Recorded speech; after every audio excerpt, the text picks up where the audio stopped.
Okay. Okay? So understand and let's be very mindful and clear when I say being her daughter, you had to be associated with others.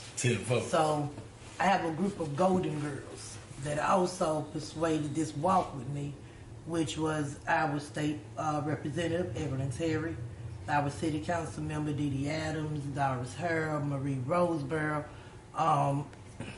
As a little girl, I was even tasked to work my first official campaign for our former state representative, Larry Womble, when he was running for alderman. Okay. Throughout that time, for the 40 years, I was able to work on other campaigns, and I was able to form relationships and solid relationships with other people by way of Susan Fry Clerk of Court, Judge Denise Hartsfield. Excuse me. Like I say, Bobby Kimbrough Sheriff is like a brother to me, as well as Melisha Woodbury, who's like a sister to me, and Tanya McDaniel, my god sister, Fleming Alameen, my first cousin.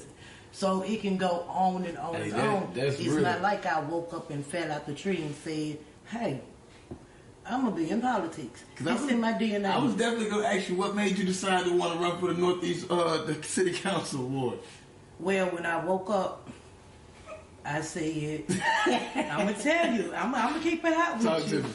I said, you know what? I could sit at home and keep talking about the problems on the telephone with all my cousins and my sisters, them and everybody else, or I can get off my couch, hang up the phone, and be part of the game.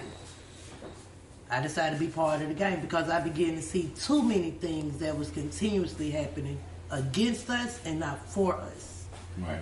We living in a food desert. We don't have everything that we need in our area. So instead of me talking about and being negative and beating everybody who do represent us, beating them down, let's just let people know this time you got a choice. Yeah. So what are some of the changes that you would make in the Northeast Ward as a city council member? First of all, we have recreation centers in the Northeast Ward, Carl Russell being one of them, and our recreation centers are being underutilized. When we talk about our children who can't read at a third grade level, when we talk about our life expectancy in the 27105 zip code is 14 years less than any other area in Forsyth County, that's a problem. So when we don't have anything for our children to do, then we have a problem. Because they doing what? Out of mind. Future, though. Right, but an out of mind is the devil's playground. Yeah. So begin to open up these recreation centers and do a few things. Hey, y'all want a mandatory African American studies course? Let's teach it over at them recreation centers. Let's teach our babies how to read. Let's teach us some skills and some trades. Let's teach us some life skills. Let's teach us some financial literacy, some coding.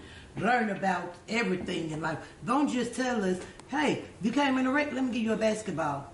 That don't work. Teaching our kids how to play bumper pool. Well, we also need to understand this. Anything that helps us, they will stop funding.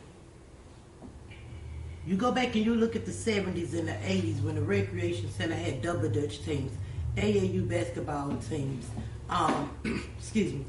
You had your bumper pool going on. You had the Girl Scouts there. You had the boy. You know what I'm saying? The Boy Scouts. You had so many positive things going on in this one recreation center that didn't cost mamas and daddies what? An arm and a leg. You had to pay $1 or maybe $5 or something to that effect. But that recreation center was open and it provided families with what they needed for their children. When school was out, you went over there, you had tutoring, you had a lot going on. We got a whole recreation center, Carl Russell, and we have kids that get out of school at 3:40, but your computer lab don't open up until after 5.